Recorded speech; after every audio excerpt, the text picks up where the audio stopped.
What up, though? AAS 477, week 10. Hit 'em up.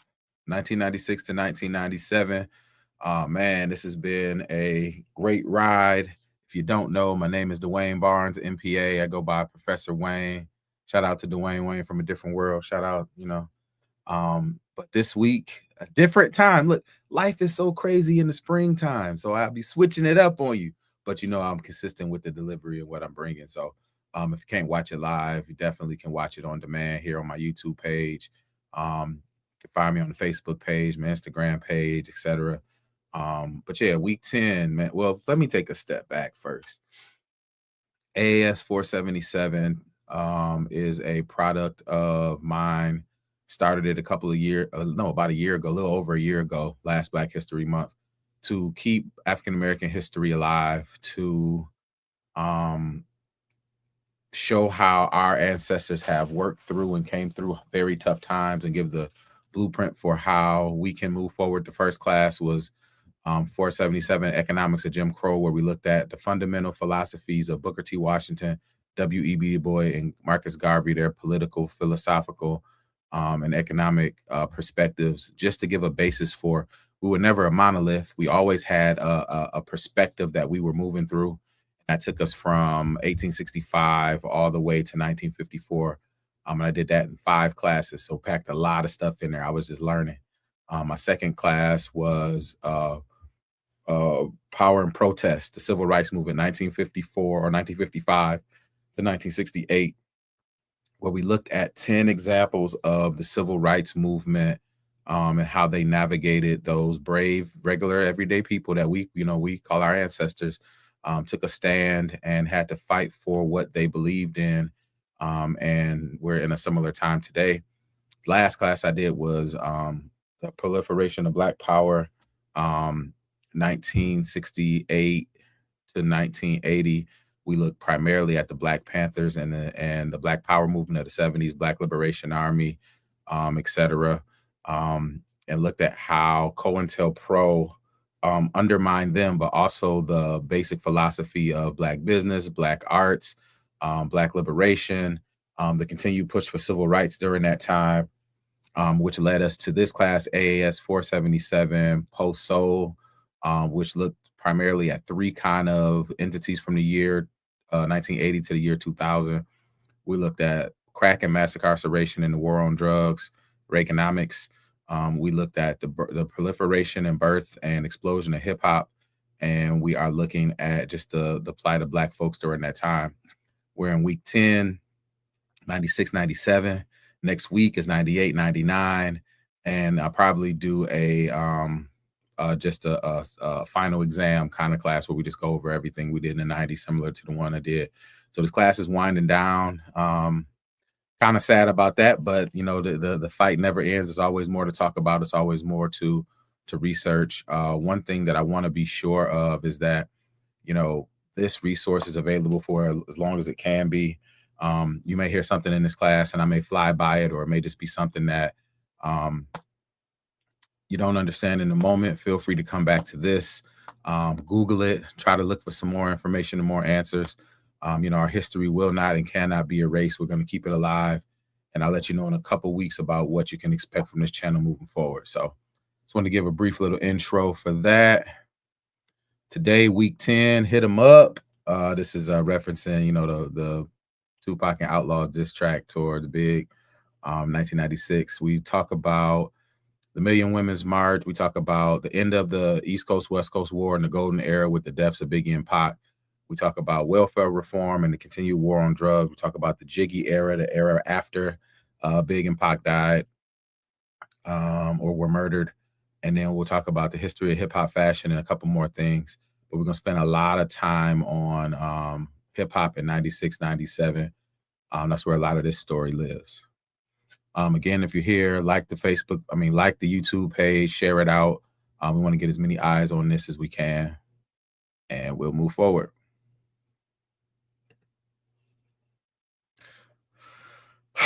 So the culture shifted. This is when things changed in hip hop, for the good and for the bad. We'll talk about what that looks like. So again, we can expect a conversation about the climax of the golden age and the golden era. I don't know why it says age era there. East Coast, West Coast War, the Jiggy Era. And that's the era I grew up in. I was a kid during the G Funk in elementary.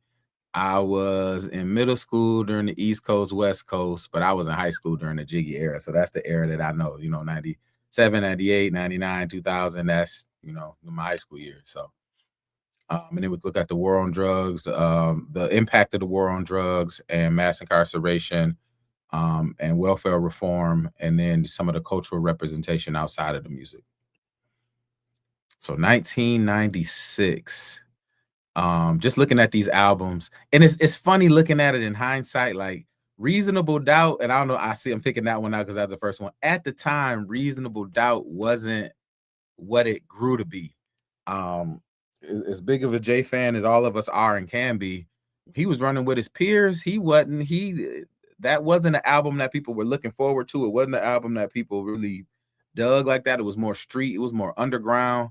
But you had the Fugees, which is a hit record, the AT Aliens by Outkast, that was a hit.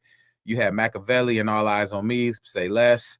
You had the Wu-Tang Clan represented, Iron Man, Ghostface, West Side Connection. It was trying to keep the West alive. The Dog Father, Richie Rich, some other things, but 1996 was a crazy year, and we want to talk about that a little bit more. Make sure I got everything I need here.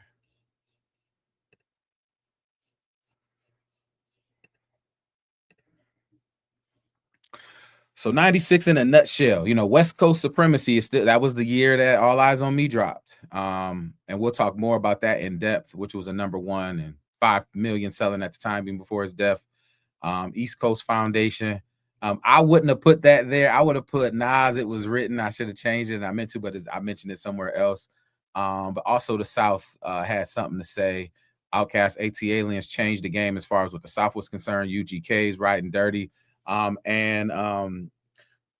the next year you would see more No Limit getting in the conversation.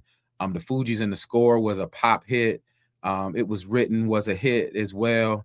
This not even mentioning Bone Thugs and Harmony, just some of the other, See You at the Crossroads, all those other kind of records. So 96 was a year that you had your underground stuff, you had your West Coast stuff, you had your East Coast stuff, you had your down South stuff. You had so many things happening during that time. Let me see. I had some specific things I want to pull out here.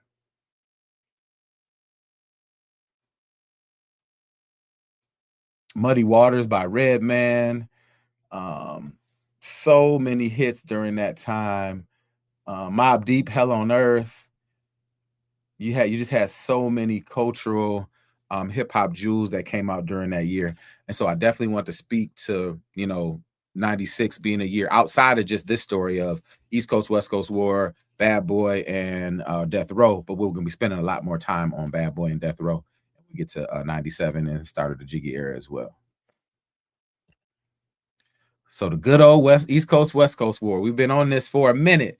It started last class when we talked about the rise, or 2 classes ago when we talked about the rise of Death Row. Last class we talked about the 1995 Source Awards, Pac getting out of prison and going to Death Row, and this conflict between East and West. It was big. It was more Bad Boy and Death Row, and it was more Death Row than anything else. They was pushing the issue on everything. The Dog Pound had the video, New York, kicking down the World Trade Center. Suge got on stage and was like, all in the videos, come to Death Row. It was Pac that came out of jail and was blaming Big and his contingent for getting shot, and some of the other issues he had with some former friends over there.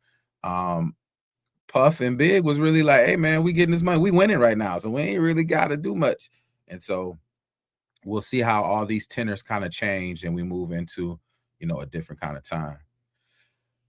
So when we talk about good brother Tupac, he's such a lightning rod as far as who he was, his music, everything. That's why I chose this picture. One, shout out to the Red Wings.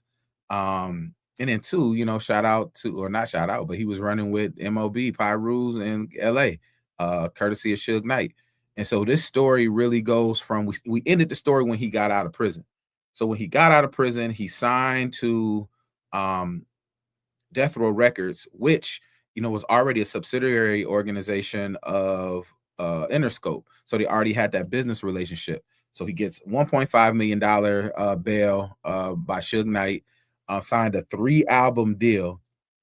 That's why he did All Eyes on Me, a double disc, and Machiavelli 1. So that's 3. So he could move on with whatever he wanted to move on to. And so February, well, let me take a step back. So when he get out of prison, he goes straight to LA. They celebrate at Monty's, this restaurant, and then they get to work. And the work was important because, one, at the time we didn't understand. We just thought, well, we affiliated. Somebody paid $1.4 million for you to get out of jail. That's not a situation that you want to be in. That ain't a situation you like to be in. Somebody over your head for $1.4 million. So remember, we've been looking at Death Row from a business perspective and a creative. So from a business perspective, they just made this $1.4 million acquisition. And at that time, that was crazy. To me, that's still crazy, but that's crazy. And so this is a business investment that took shape in a creative and a friendship kind of thing between him and Suge and the company. But this is a business relationship. So when he got home, he got straight to business. I want to be out of this situation as fast as I can so I can have my freedom and do what I want to do. Pac ain't want to be under nobody's thumb. So they come out, they start building this record, and I like to think about it like this. Remember 2 classes ago when we talked about when Death Row first started, their first product was the Chronic. And so the Chronic was, you starting from nothing. So everybody came together and they were saying, whatever we cook up and it's going on the Chronic. Well, this is a bit different. Now, when you positioned in 1995 to record this, you had the Chronic come out and be a success, 92. You had Snoop and Doggy Style come out in 93, which is a massive success. You had the Dog Pound come out as a massive success. Murder Was the Case, massive success. You had Above the Rim soundtrack, massive success. So you got all these artists cooking up all this stuff.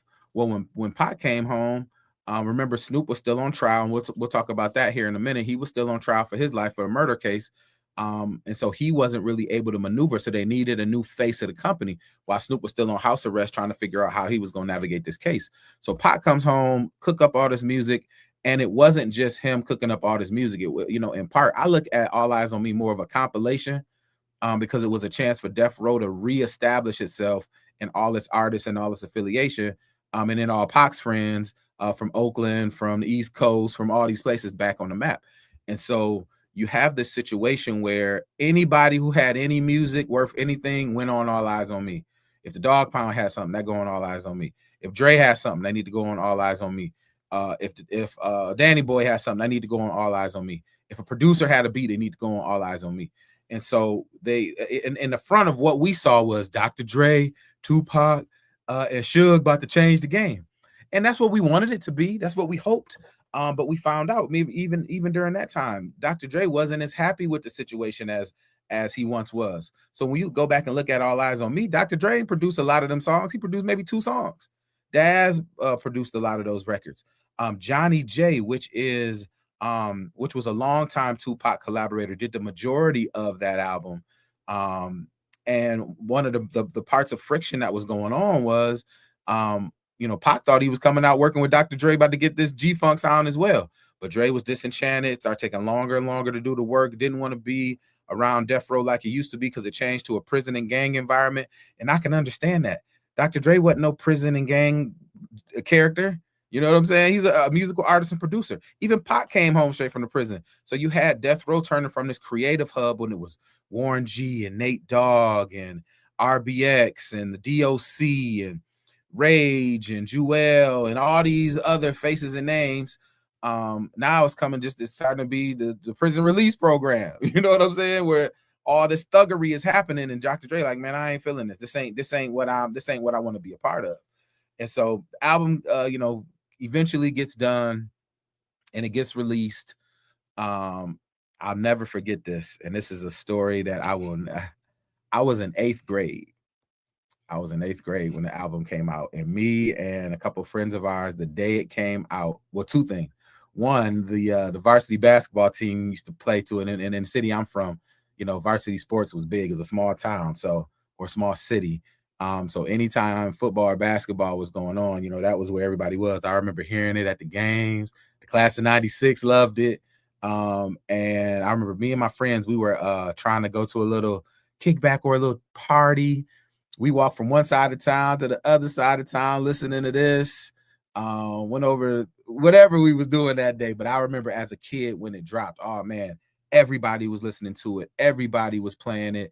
California Love, Nothing But a Gangsta Party, but especially California Love. That was a song, no matter if you was saved or not, if you was young or not, if you was old, it didn't matter. When you heard the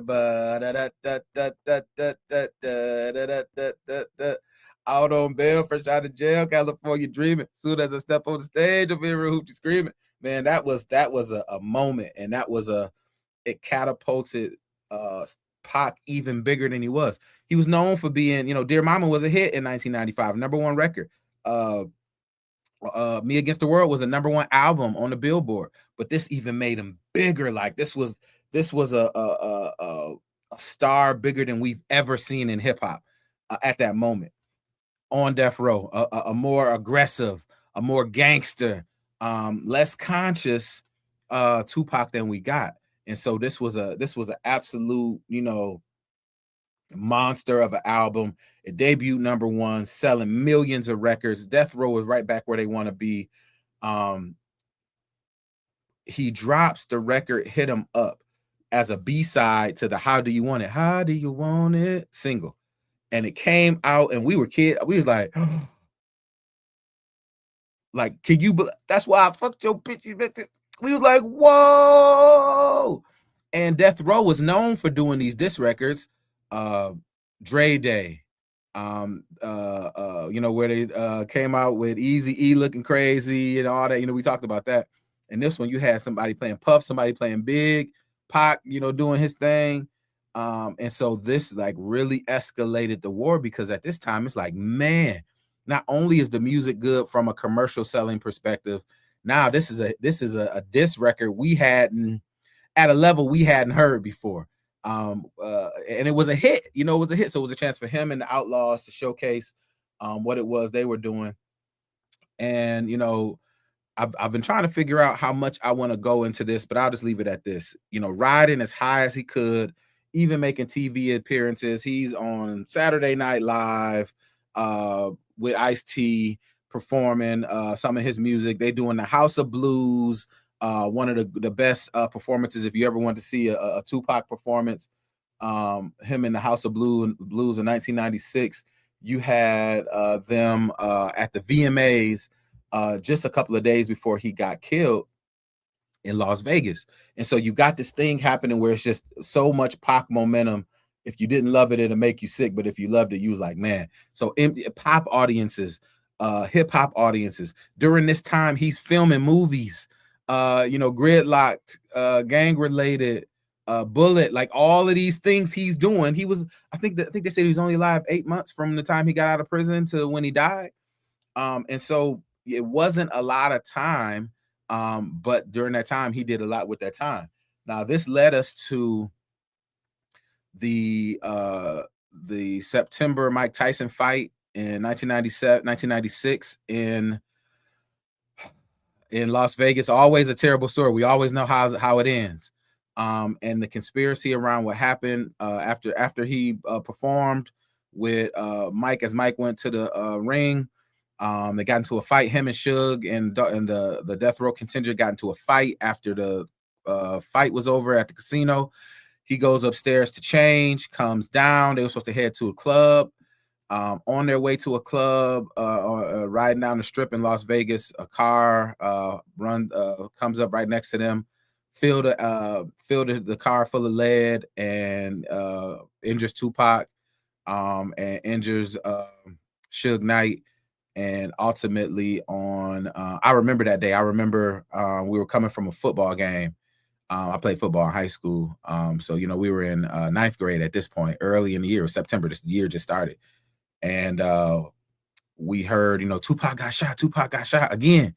We say, oh man, he's straight. He got, he was straight from the last time. He was straight. He'll be straight. And a couple of days later, September 13th, and that was September 7th. My birthday, September 3rd. And so September 13th, he eventually Afeni Shakur put the plug on him. He was shot in the head. He was shot in they would have to remove a lung in his groin. He was just messed up. He wasn't gonna be the same.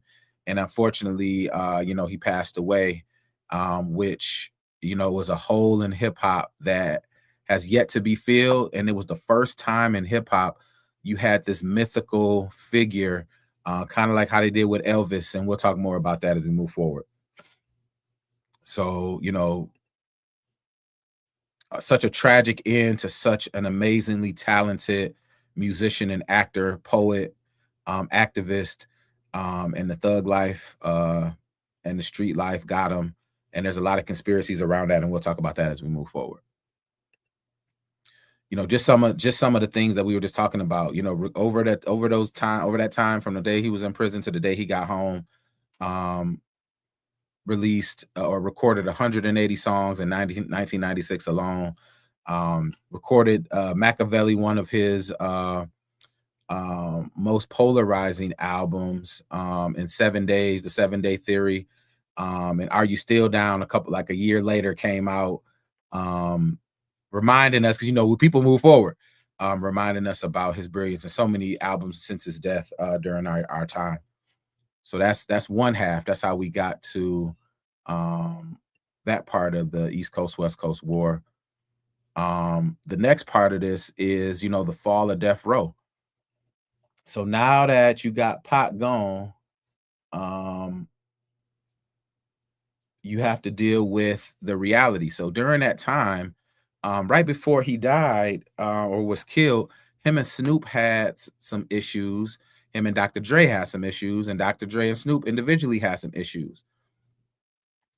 During the war, Pac was trying to escalate everybody to hate Big, this all they crew, this and this and that. And everybody wasn't on that. They was like, Pac, this your type of time. You got a problem with these niggas. We ain't got a problem with these niggas. We was riding for you, but we ain't got problems like that. This your fight. And so him and Snoop was on the outs. And there's some conspiracy around if Snoop had anything to do with his demise. You had Dr. Dre, like I mentioned earlier, like, man, look, I don't even want to be here no more. And it's the second time he did it. Remember, he walked away from Ruthless Records, which he was a partner in at first. And now he's walking away from Death Row. He like, look, you can have the Chronic, you can have Doggy Style, you can have all of that. I just want my freedom to go and do what I want to do.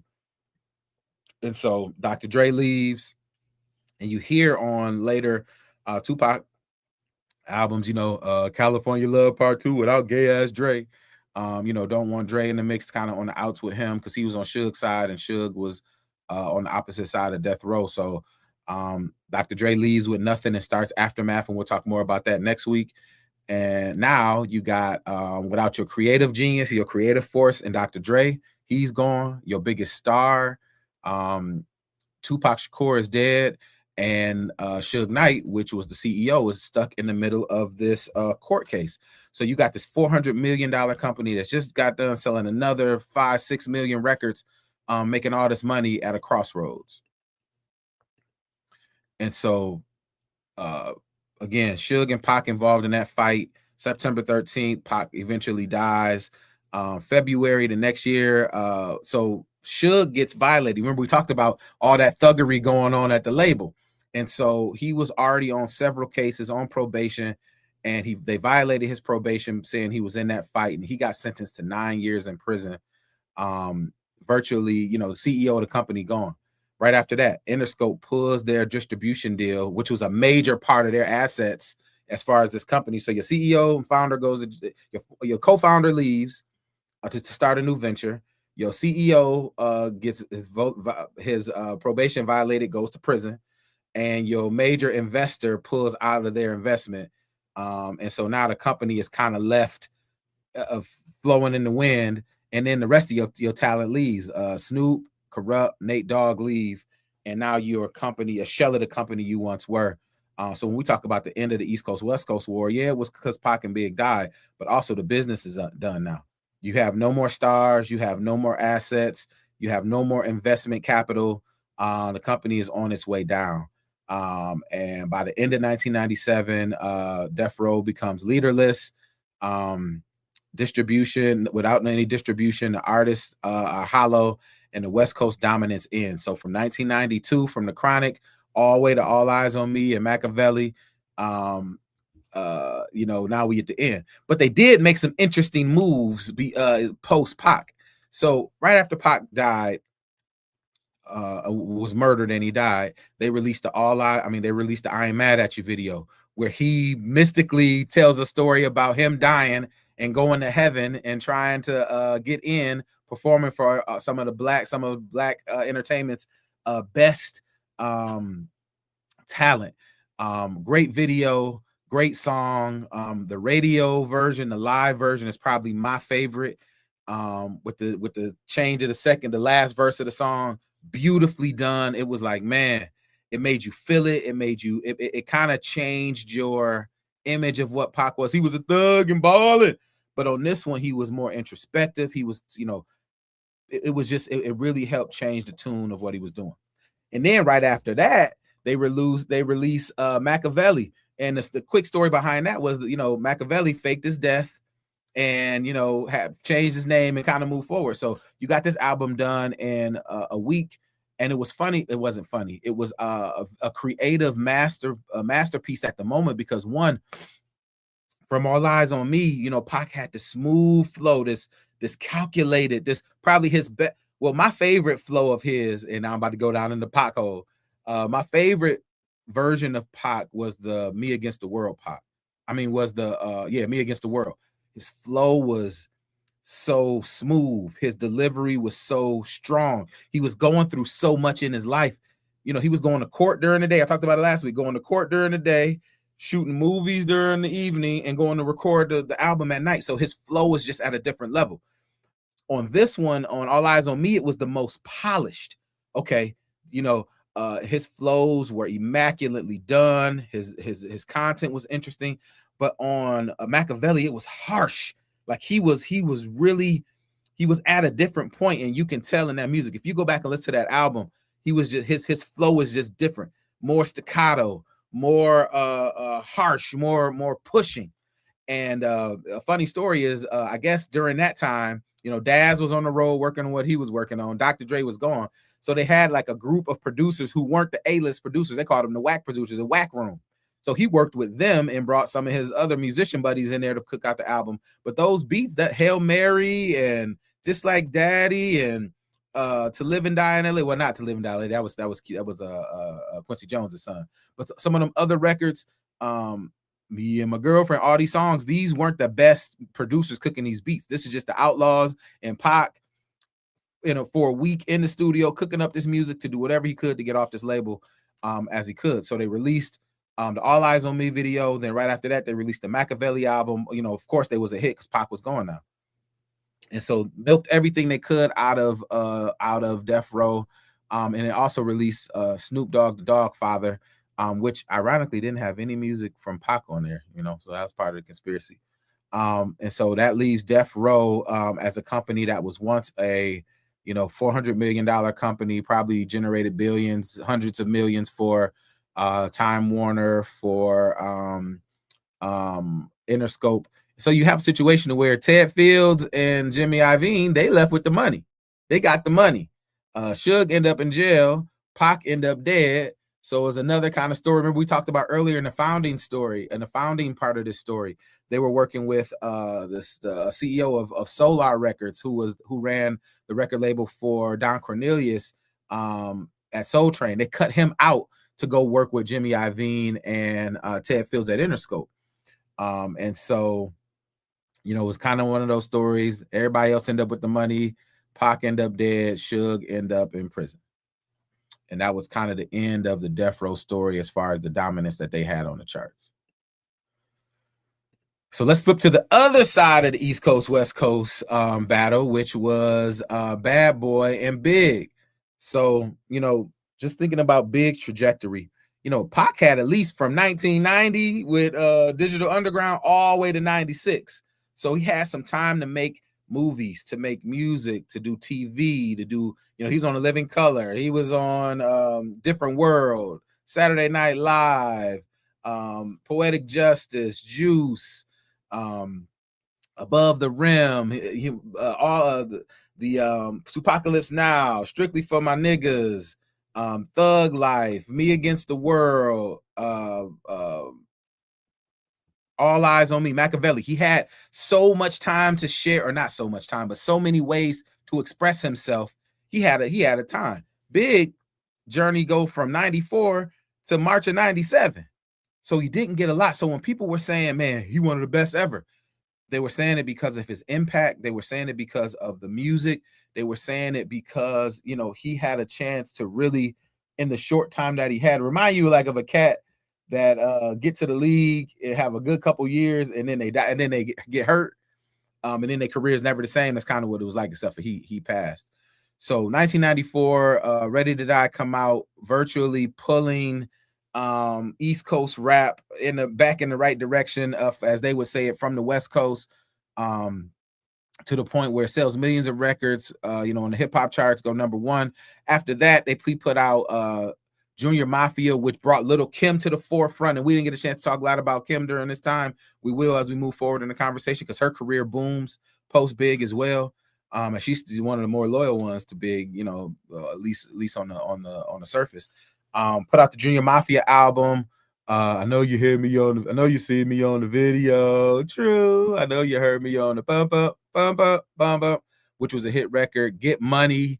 Both versions, the remix and the regular version. And, you know, really pulling East Coast hip hop back in the forefront.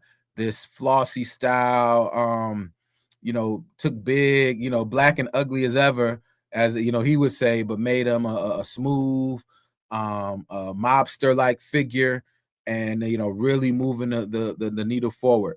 After the quad studio shooting that happened to Pac, it really kind of changes Big's kind of perspective on things. You know, working with Puff and the demands of that Puff bring to you, and now a former friend of yours is saying, one, you helped in getting him shot, or you knew and didn't tell him, and then saying he touched your babe, your wife, really starts to change your perspective.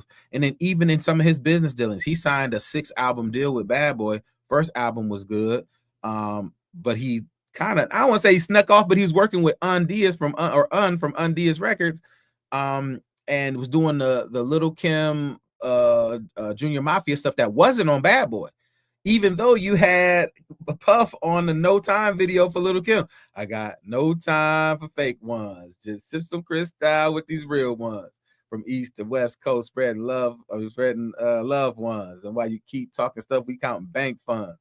And so she came out with a platinum record, but that wasn't on Bad Boy. So Big's plans were to kind of do some things post Bad Boy. So said, okay, we're gonna get to work on an album. We're gonna do a double album. Pac kind of showed you one of these loopholes is you do a double album, it count for 2. Okay, Pac was in a 3-album deal. Okay, I do a double album, then I do Machiavelli, then I'm back. We settle, we straight, and we're gonna go do our own thing.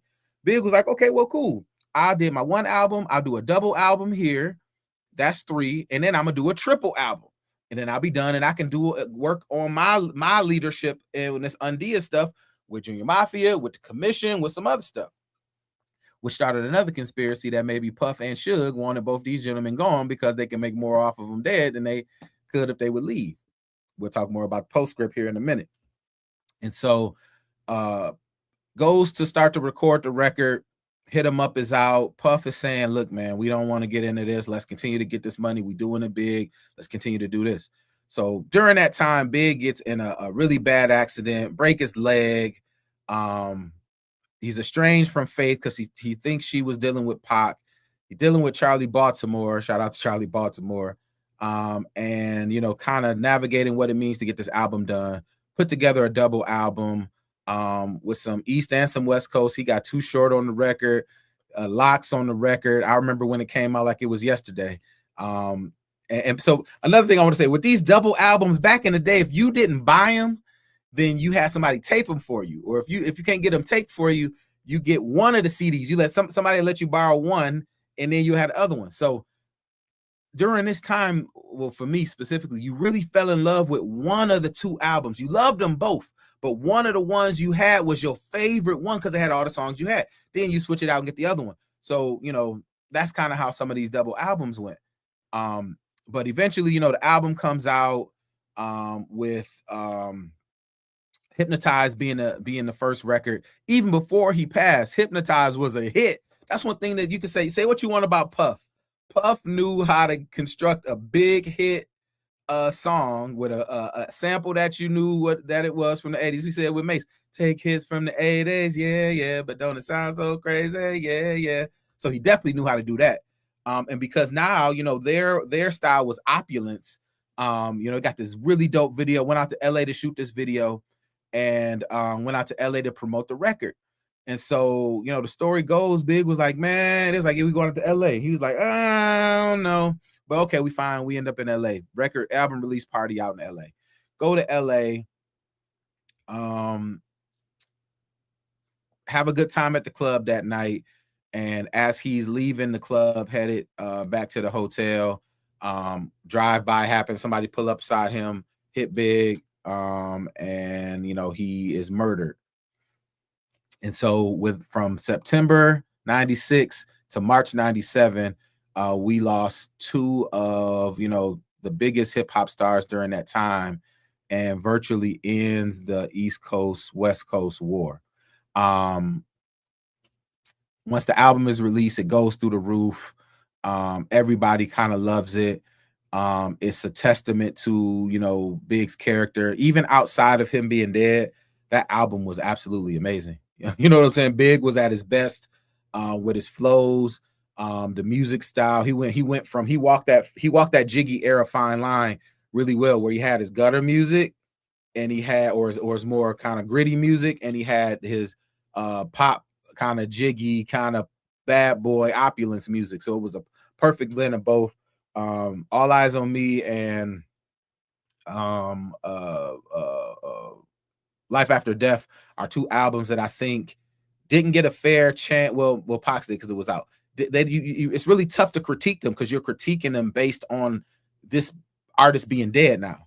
So it's like, when the Wu-Tang came out with an album, or the Fugees or Mace or somebody else came out with an album, you could see them, you could hear them, you could critique it in a way, but these albums were like above reproach to some people.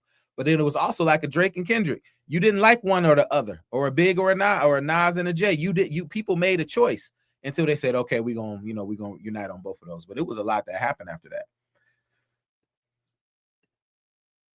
And so the postscript for the East Coast, West Coast war was around two murders. So you get killed in LA, in a popular area in LA, and on the Vegas Strip, but you can't identify who did it.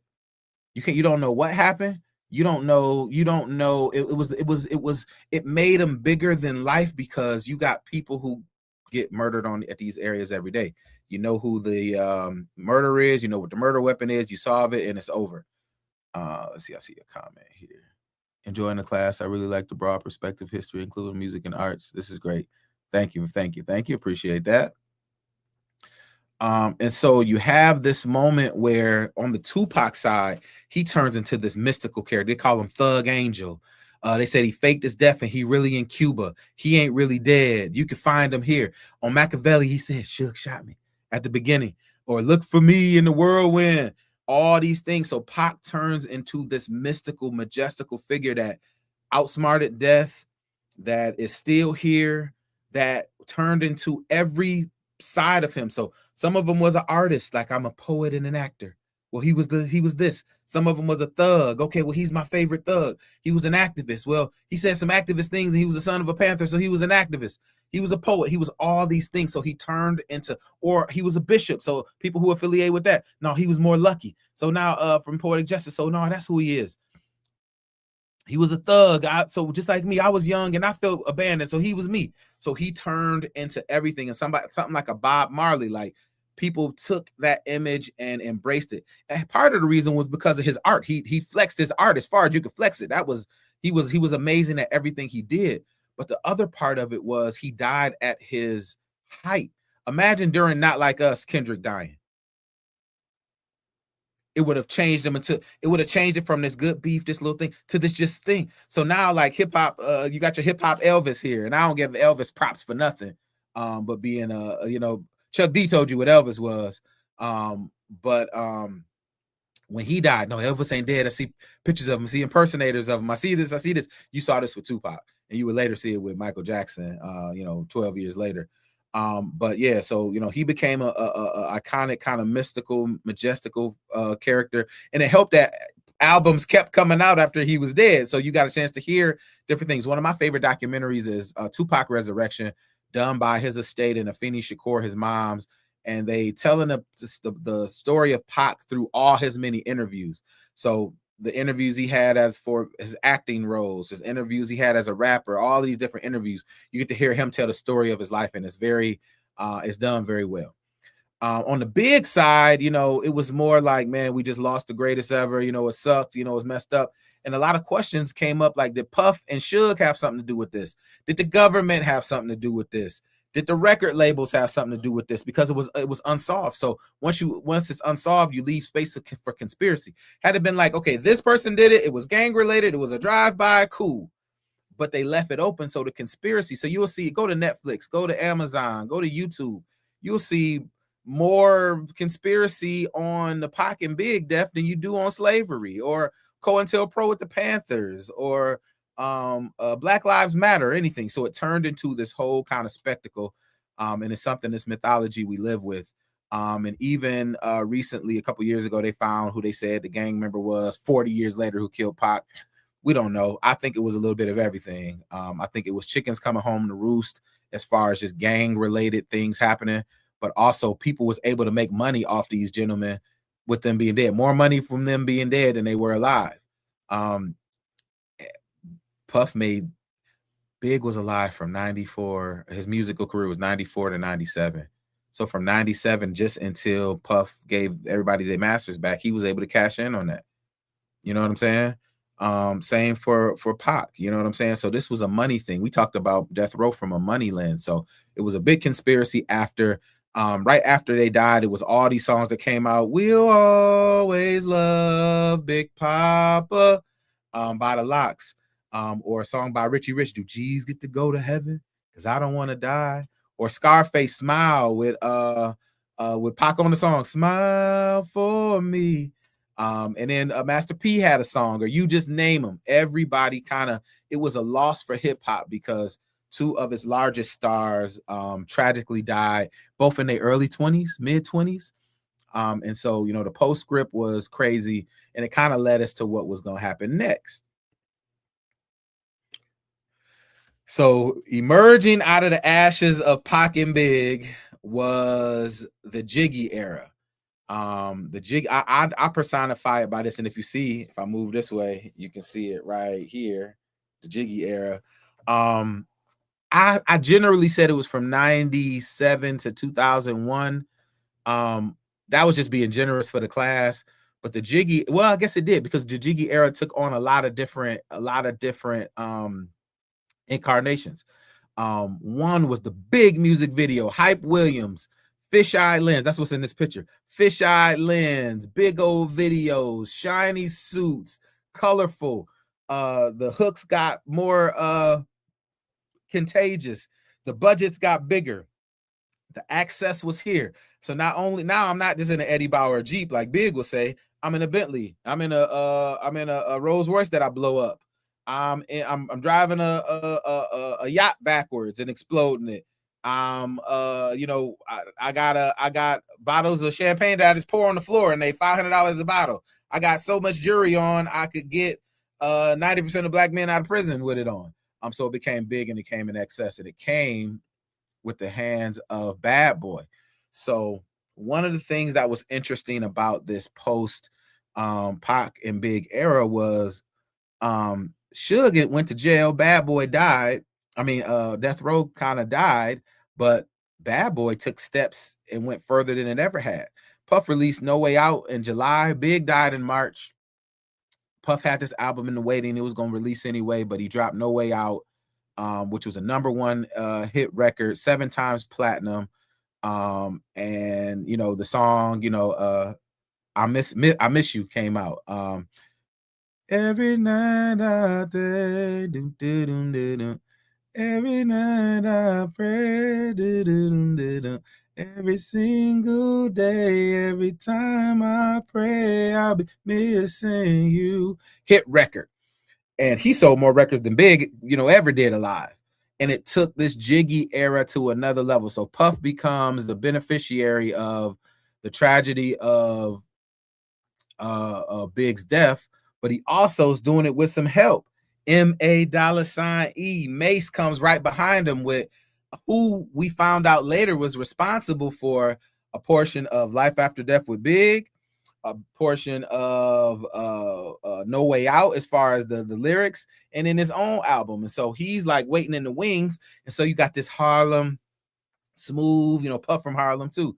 This Harlem Smooth, Harlemite coming out with these big time fun records, Fisheye Lens, making rap fun again. He dropped his album Harlem World, #1 on the Bill charts, 4 times platinum. Smooth delivery and crossover appeal, so it's making it fun. It's making it happening.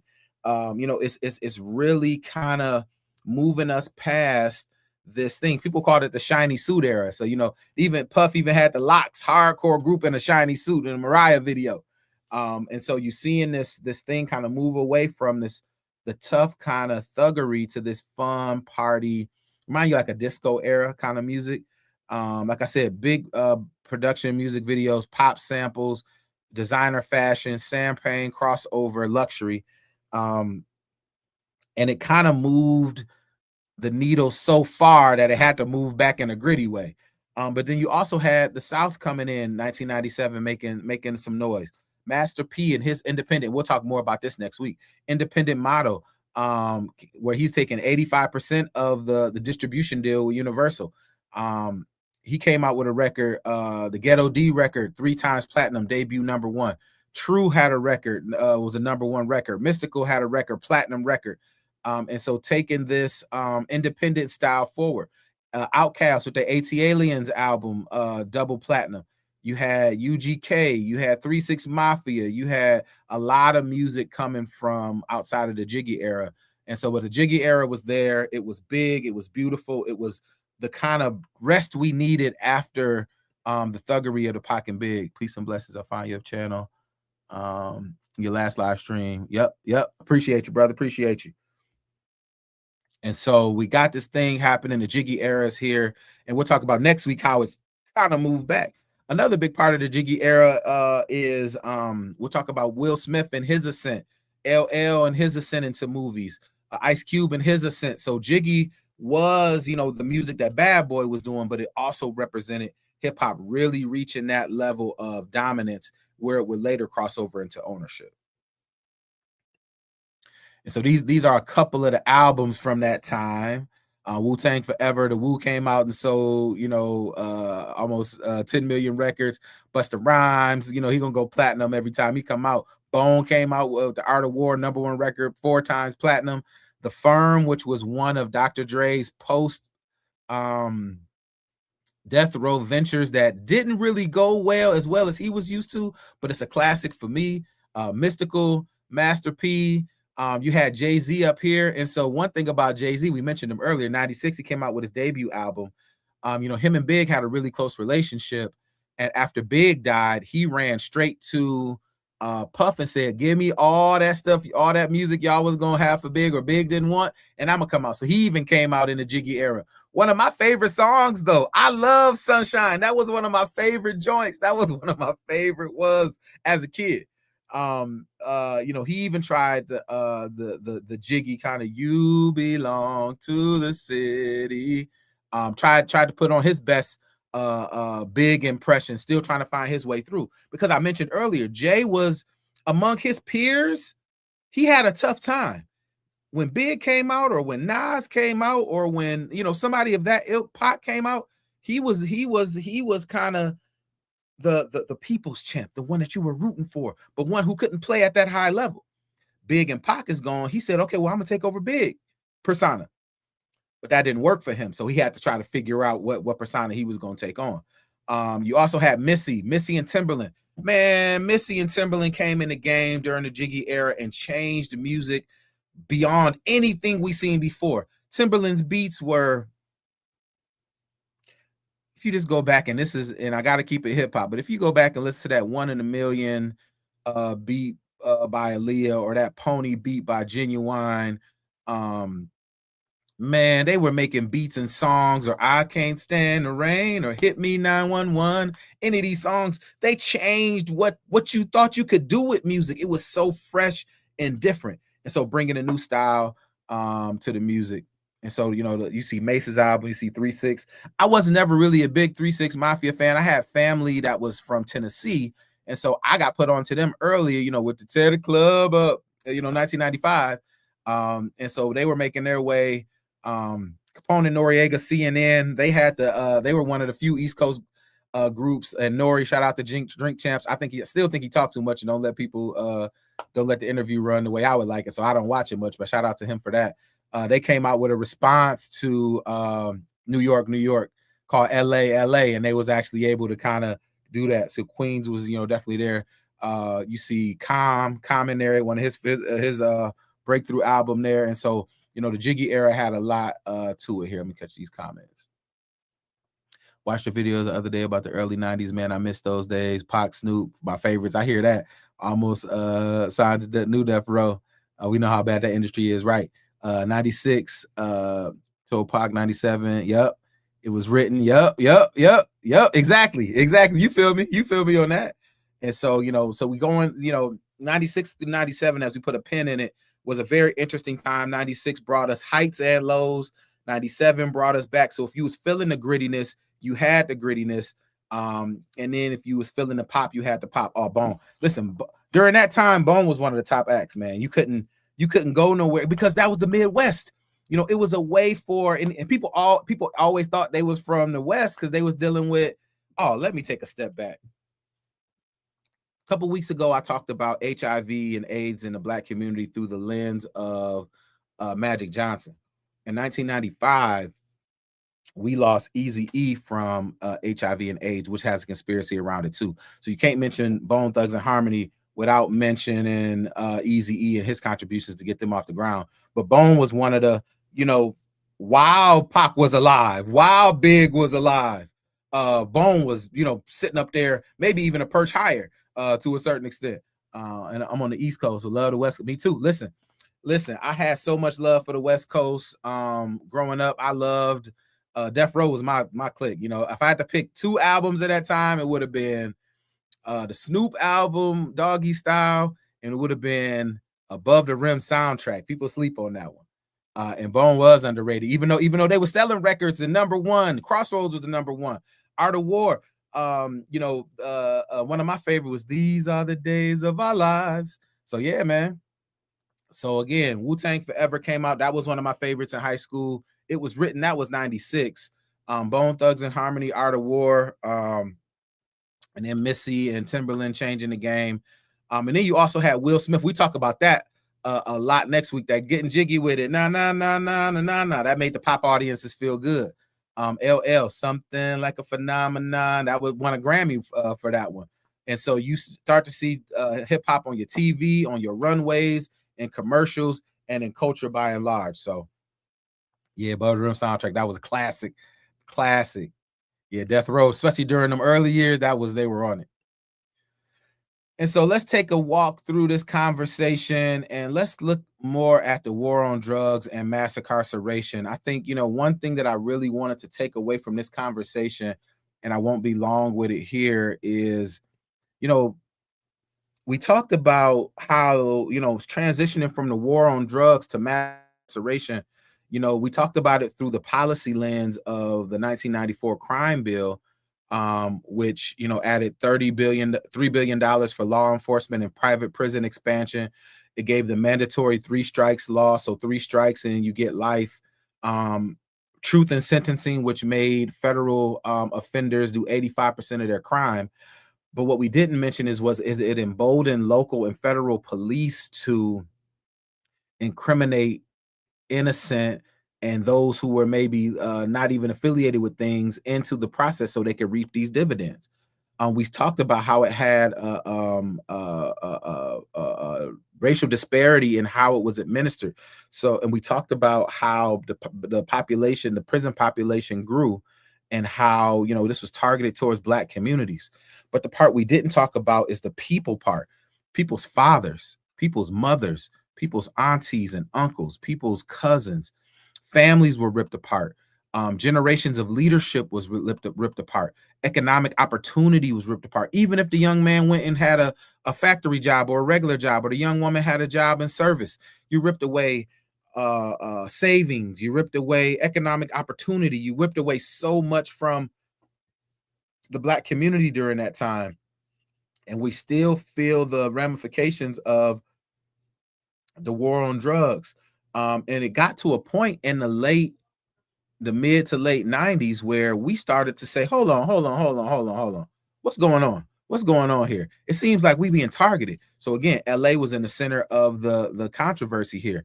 Representative Maxine Waters, you know, who's reclaiming her time, you know what I'm saying? That's what we know her about best for now. Said, hold up, something's going on. How did this happen? How did it get here? And in 1996, they had the chair of the CIA, Inspector General, come to Los Angeles and talk about how crack ended up in the communities.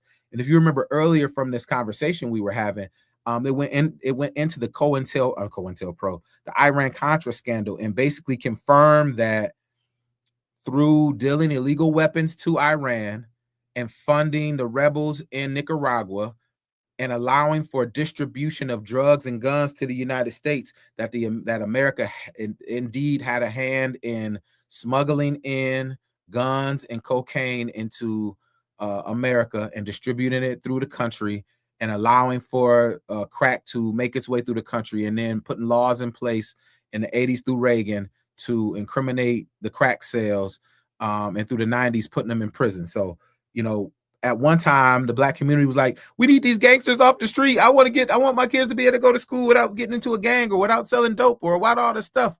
After a while, we was like, hold up. We said we wanted change. We didn't want our nephews, our brothers, our daddies to go to prison for life. We just wanted to get some change in the community so they can have a new economic opportunity, so they can have a new creative opportunity. We didn't want that stuff. And so, you know, in the late 90s, we really start to see it was a double-edged sword, saying young enjoying entertainment. Yeah, but the politics and everything going on was real. Exactly. You're right about that. I didn't sell drugs and cheap, but yeah, exactly. But people we knew did, though. You know what I'm saying? I think of so many people who we just knew as the neighborhood dope man. And even so, I'll even say this to this. Well, I didn't want to be Calvin and work at McDonald's. I didn't understand this. I'm speaking for our, you know, for our people. Didn't understand that I could have went in school instead of selling the dope. I could have studied business, and I could have sold Tylenol, or I could have sold Ozempic, or I could have sold the cancer drug. And so they, you know, they underfunded education and overfunded policing and cut off economic opportunity. So people who didn't have that, and it wasn't any factory jobs no more, so you wasn't gonna make a living in the factory no more. So they put people in a position to not be able to make any kind of money like you need to make to drive the kind of car you want to make, because that's what the rappers are showing us, to drink the kind of drinks you want to drink, because that's what the rappers are showing us, to be as fluid and as well off. And so it was a very tough time. So we turned the page and said, okay, instead of throwing all of our young men and young women in prison, let's attack this beast at where it is and figure out how we can navigate forward. And that's when we came together for the Million Man March to say, let's bring peace. Let's bring some of this. Let's look for some solutions as we're headed into the next millennium. And so I like to make sure we set the discussion. And I came back to this one other time, but I really want to set this up. You know, if you think about this, class started in the 80s. Well, it started in the 70s. So we talked about how the 70s policies took us to the point where in the 80s it was prime, and then in the 90s they threw us in prison. The government intentionally killed a generation of leaders. In the 60s, they killed Malcolm, they killed Martin. In the 70s, they killed out the Panthers. They killed Fred Hampton and threw political prisoners in prison and institutionalized them. sisters like Asada Shakur, who we just lost, was ran out the country. Angela Davis, pushed into doing other things. And so the entities that were there to help safeguard the communities were undermined. So Geronimo Pratt, Bunchy Carter, these were the brothers in LA that were leading these gangs that were that eventually turned into the gang dope sellers. These were Panther organizations prior to that. And while there always was an issue between the Conscious Brothers and the Street Brothers, during that time in the 70s, the Conscious Brothers were winning out. So during the 70s, we talked about in the Black Power class, COINTELPRO said, we cutting the nuts out of the Black Panther Party. We killing all the ones that are the true change makers. We imprisoning the other ones to institutionalize them. So you were left just with the street contingent. So you take the street contingent, all those conscious movements went underground and turned into criminal enterprises. So you bring the 80s crack in, you don't have to worry about the revolutionaries saying, no, we ain't about to deal this in our own community. They locked up now. They dead now. So you got the street contingent out there saying, oh, we about to make some money off this. We got the guns. We got the dope. I'm about to be a millionaire. I'm about to be the Donald Trump or whoever you want to name. And so this was undermined. This wasn't just Black folks being Black. They were some stupid fools, so they gonna kill themselves. No, you killed off their leadership. You showed them, well, if you're a revolutionary, you going to prison or you dying, and we gonna starve you out. So it opened the doors, and we're gonna bring the crack we're gonna bring the coke and the guns here, put you in a spot where there's no economic opportunities, and not expect for you to do that. So this was a government-driven thing. We kill off your leaders, we bring in the dope and the guns, we leave only the ones on the street that's gonna do what we want them to do. And unfortunately, and I'm a kid of hip-hop, we're gonna empower people who talking this gangster talk. Gangster rap started off saying fuck the police. It started off saying fight the power with a Public Enemy in them. Then it switched to it started saying, dope man, this is what the dope man do. He this, he that, he do this. Then it came to glorify, kill this nigga over here on the set. Cuz blood. I thought it was fuck the police. I thought we was trying to get the man off of our shoulders. My problem is the nigga wearing the other color who looked just like me, who in the same situation. That's my problem. So when the influx of money came into gangster rap music, it went from pointing the finger at the police to pointing the finger at my brother. And it went from saying we need to find a way, like Pac's first album, we need to find a way to get above this system, to we about to make our money through this system. And I'll shoot my brother, like Jay-Z said. I will sell crack to a pregnant woman, like Big said. We are on 100 miles and running, like NWA said. It's money over bitches, and bitches ain't shit. Well, it used to be the revolution has come off the pig. And so they did you're right, brother, I'm with you. So they did all of this, and we, unfortunately, because of the lack of leadership, fell into the trap to where KKK didn't have to kill each other. We was killing each other. Supreme Court didn't have to rule against us. We ruled against us. And so the movement that was against gangster rap, when I was a little kid, I couldn't understand it. Like, see Dolores Tucker, Calvin Butts, how dare you? This is the music we love growing up. We all don't understand. Y'all don't understand. But also, I was hearing this song, bitches ain't shit but hoes and tricks. I was thinking like, but my mama, my sister, my cousins, my auntie, I like them.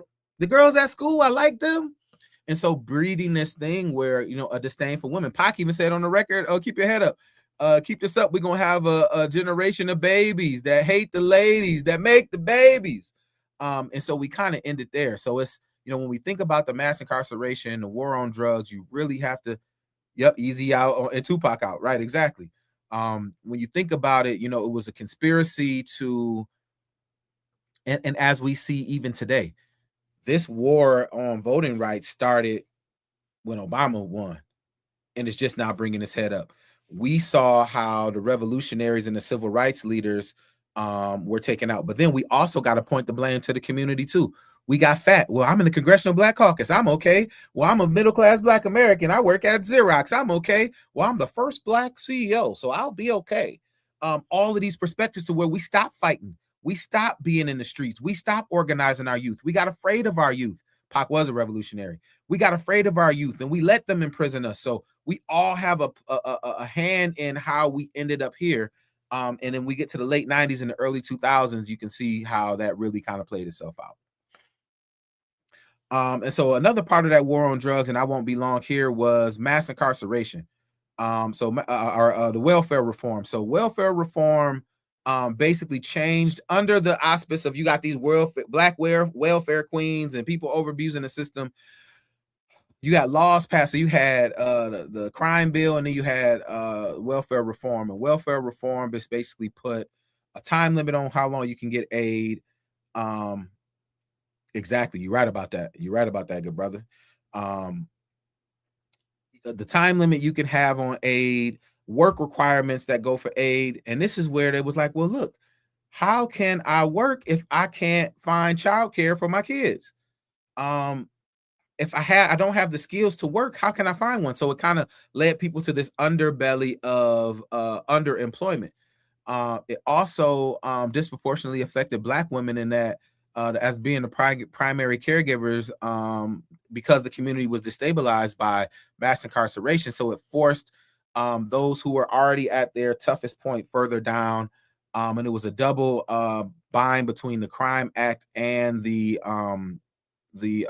crime bill and the welfare reform, and that incarcerated Black men were removed. It removed the safety net from families and left them behind. And then these policies further, move forward. And we can take this back into the LBJ 60s, where it said you can't receive aid if a man is in the home. So this was been a long time coming. So you take the man out the home, you leave a single mother who's doing the best she can. You bring crack into the mix, and she just need an escape. Now you got the man out the home selling dope on his way to prison. You got the mother left. She gets addicted to crack, and now you got the kids in the street that repeat the cycle. So all of these conspiracies were layered on top of each other. And I hate getting to this part of the game, but this is real. This has been a coordinated effort, and we're living through another one with the loss of voting rights. So this is an opportunity to say our ancestors, and this ain't even our ancestors, this is the 90s. I was a teen. This is my era. I lived during this time. We've seen how these policies can disproportionately affect Black communities. So we're up now. Those people we saw picketing and protesting and marching, that's us now. Those freedom riders, that's us now. So if we're going to see the change we want, we got to be the change we want to see. And we have to do something because times are changing. Culture and resistance. The Million Woman March. Okay, let me do this. I'm gonna play a quick video about the Million Woman March. Well, no. I'm gonna do something on welfare reform first, and then I'm gonna play a video for the Million Woman March, and then we're gonna get through our conversation. I think I might save the hip hop fashion conversation for next week. This was heavy enough as it is. So I'm gonna share my screen, and I'm going to put up the right, exactly. Well, I'll say this is their turn too, because now they got to deal with the ramifications of what these policies are. So let's look at this on welfare reform, and then, but I'm loving the feedback, man. I'm gonna make sure I follow you and subscribe to your work. You can drop your info in there, or you can shoot me something, and I definitely follow you. I appreciate the interaction, man. You have no idea. All right, so I'm gonna share my screen, and we'll talk a little bit about welfare reform. From being stingy with welfare, it was a predictable disaster. Half of the then welfare rolls were single mothers taking care of disabled children or women who were disabled themselves. Complained in 1994 op-ed, this welfare reform proposal has been billed as a cost-saving measure, although in fact it costs a lot more to keep children in institutions than it does to provide AFDC and food stamps to their families. Time magazine calculates that keeping one child on welfare costs $2,644 a year versus $36,500 to keep the same child in an orphanage. But after a sustained anti-welfare campaign that had been gaining traction since Barry Goldwater in the 60s, welfare reform was a top priority for middle-class voters whose taxes partially paid for benefits, and to racists who hated that welfare had been becoming more racially equitable since the 60s. There were also Black conservative supporters who blamed welfare for the cycle of poverty and single-parent homes in the Black community. Advisors warned Clinton that if he vetoed the Welfare Reform Act a third time so close to the re-election, he would lose. Other advisors presented him with an analysis that the Republicans' bill would push 1 million kids and over 1.6 million adults into poverty. Despite astute criticism from within his own party that the welfare cuts were going to be harmful and protests by feminists and Black politicians outside of the White House, Clinton plowed forward and signed the bill into law on August 22nd. When he signed the Welfare Reform Act of 1996, he was surrounded by Black women, an obvious wink to his base that he was ending the money flow for welfare queens. The growing wealth gap. Yeah, so that it was interesting. The Welfare Reform Act came before Clinton a couple of times, and we've been talking a little bit about Clinton. Came before him a couple of times, but he was trying to walk that line between yes, sir, appreciate that. Clinton walked that fine line between showing he was a good old boy from Arkansas and that he could still kind of be nah. So he was walking that line, and we were a little bit politically naive back then. And that's one. I'll say this too.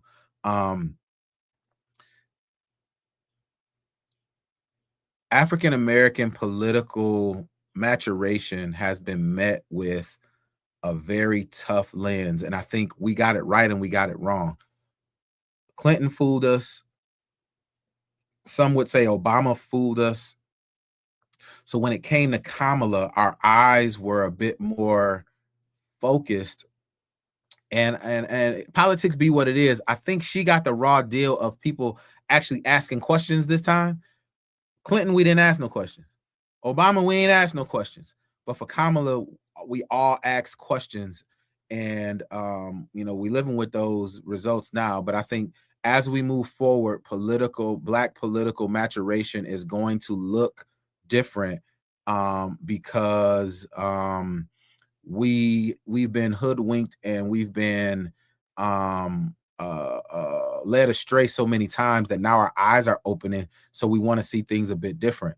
I identify as ADOS. I truly believe in that, but then I also believe in the larger unity among the diaspora. Being an African American studies major, I see it from both sides. But I do think that we have to find a way. If voting is your thing, then you do it through the voting box.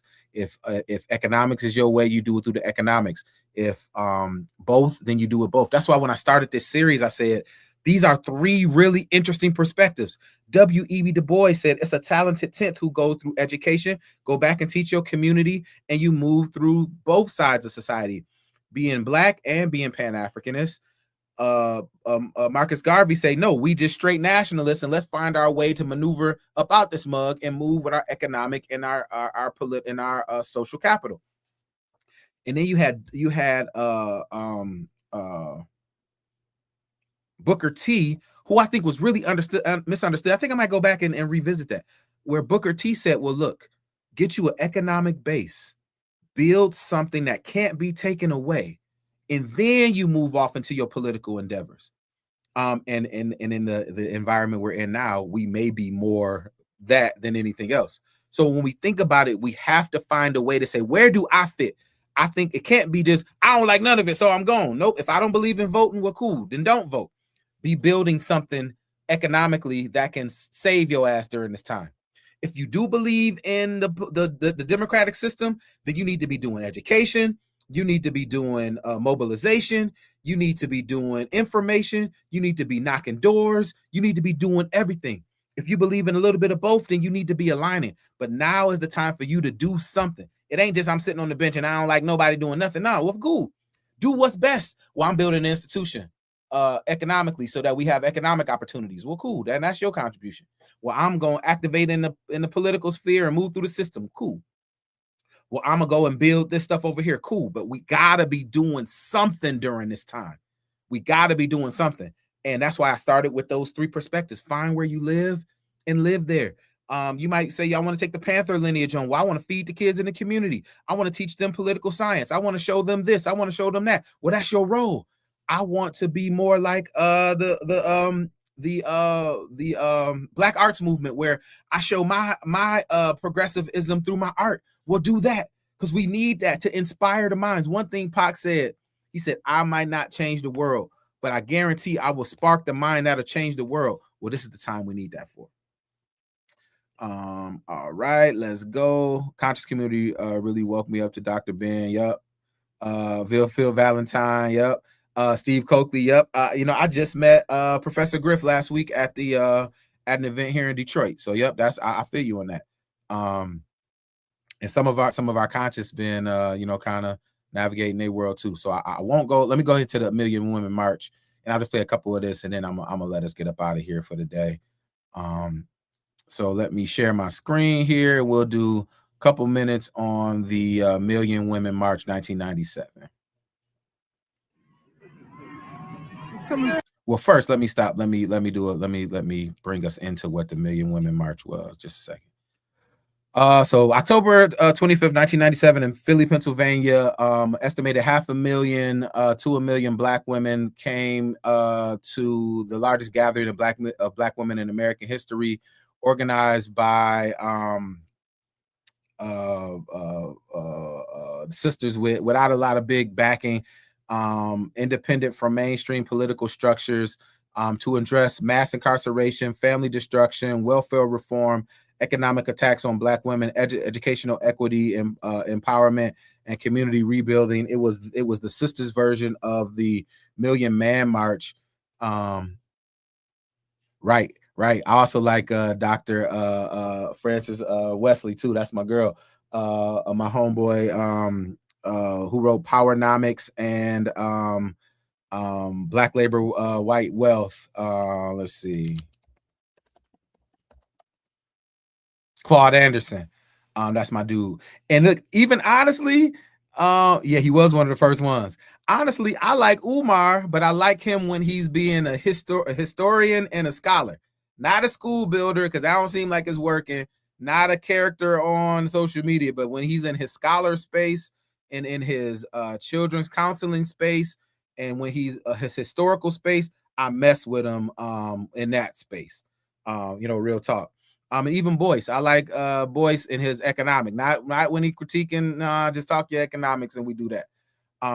But the Million Women March was needed, coming off of a time where the sisters were kind of relegated through gangster rap music. They were hit on the head, those who weren't successful enough to be a part of that middle class, like we've been talking about, bashed over the head in being a welfare queen.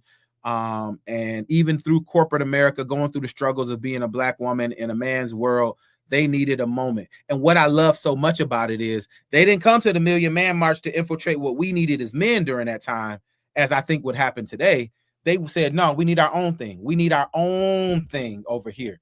And when we can go get power among the brothers, they can go get power among the sisters. We come back fulfilled together. So that's one thing I really loved about this movement, because growing up, I heard a little bit about this, but I didn't know about the Million Women March until I started doing research for this class. Until my African American studies. But until I really start doing did some research for this class. So I thought it was very important, and I think that's the way we need to move moving forward. We've been in our gender wars, and I can understand where both sides feel, but we definitely need individual spaces to build, and we need to come back and have our collective together. So let's look at what the sisters was working on when they when they participated in the Million Women March, similar to how we looked last week at the Million Man March. Let's see. Tell me why you're here today. In spirit for my grandmother, Queen Mother Audley Moore. She is Audley the First. I'm her namesake, first grandchild, Audley the Third. And it was absolutely necessary for me to be here. She just recently passed in May. What does this mean for Black women? It means a whole lot for Black women.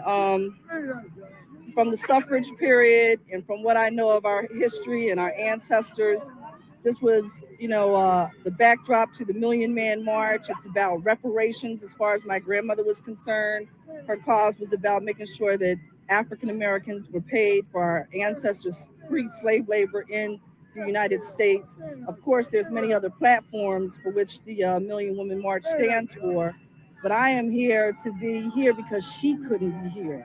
And also because I understand our sister Winnie Mandela, who was transferred the title of Queen Mother, will be here today. But I'm walking in spirit from my grandmother today. What are the sisters feeling today? Can you describe it? Oh man, unity, big time. I mean, everybody's been considerate of one another. They bump into you, they smile on your face and say, sorry, sister.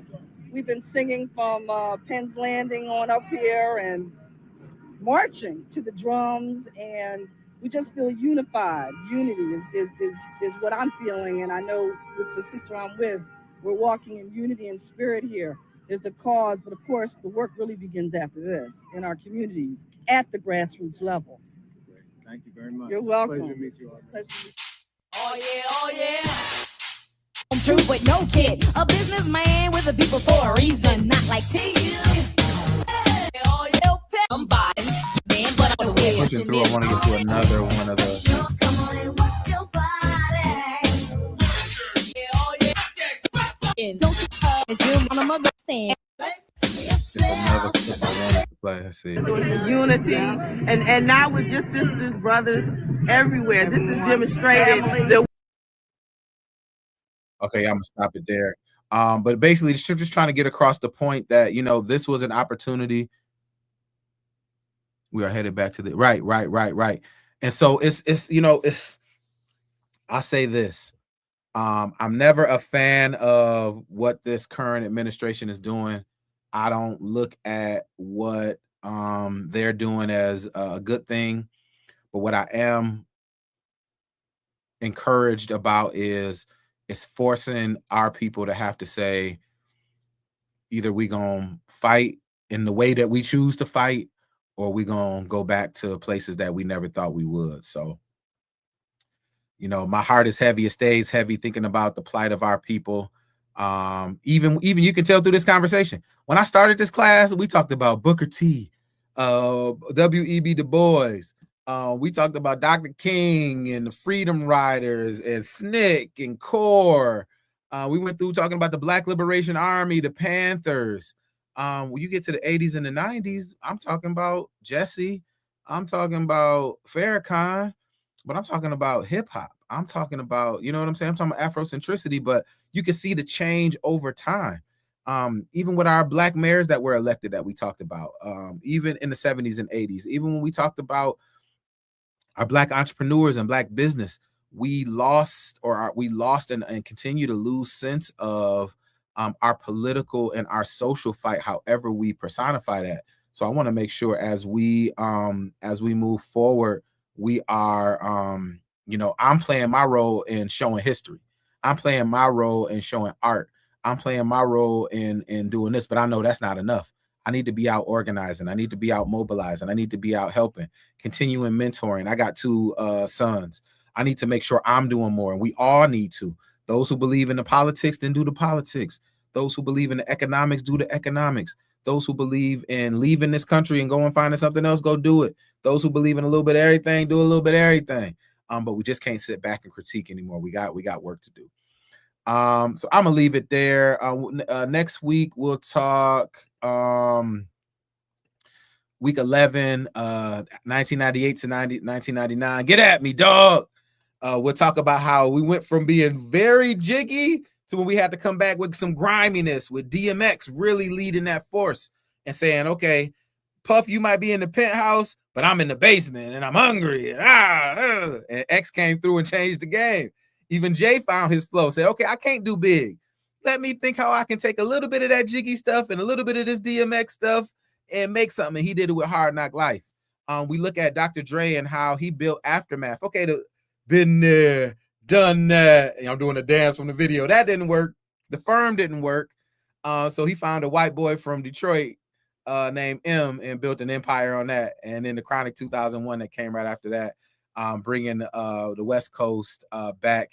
And then a whole bunch of other stuff. We'll talk about Puff and his woes, his legal woes. We'll talk about the Hate Me Now video, which led to the Puff and Steve Stout getting into it, and then the J-Lo case where they shot in a nightclub, and Jay, his legal woes, getting involved with Steve Stout and his rise to the top. Lauryn Hill and bringing ladies first. So we'll talk about a lot moving forward in that regard. Right, exactly. DMX to get back to the street. Yep, Marion Barry. Yep, we talked about that. Yep. And so next week is going to be a good week. We're going to wrap up our conversation on the 90s. And then the week after that, we'll do a review of the 90s, similar to how I did with our midterm of the 80s. And then after that, this class is over and we talk about what's coming next. If you want to catch up, you can look on this page, AAS 477. This class is called Post Soul. So it'll be 10 videos, including this one. Well, 11 because I did a preview. The one before this is called Black Liberation. It's all on my page under the live tab. If you want to go back and you want to go to the civil rights, it's there, 10 classes. If you want to go back to the one before that, 5 classes is there. So this page is there for you. Be sure to share it, save it. All this information that I've covered and that I've given to the world, I want to be out into the world. I appreciate everybody. Yes, sir. Hey, I appreciate you, man. I've been trying to find my people on this thing. And I really appreciate you being here. You make the class so much better. You bring a perspective that I like and I love to see, and you help move this thing forward. So I just want to give a shout out to you, brother. Jamal Davis, 3222. You're a real one, fam. I appreciate you for lighting this class up and giving it the energy I think it needs. But I thought I was in the minority here. So I appreciate you, man. And I'm going to follow you on here. And if I can follow you anywhere else, let me know. I appreciate your vibe and your knowledge and your context, bringing a lot to this class, man. So I appreciate it. Everybody else, my normal people, my baby boo, my mama, my sisters, people just watching who ain't saying nothing. I appreciate y'all too, because I lurk sometimes on lives too. So I appreciate y'all. We definitely gonna be back next week. You'll get my information about what we're gonna talk about in the video and everything. Yeah, we from the same area, exactly. All right, y'all. As Russ would say at the end of Def Poetry Jam or Def Comedy Jam, thanks for coming out. God bless. Good night. We'll see you next week. Peace.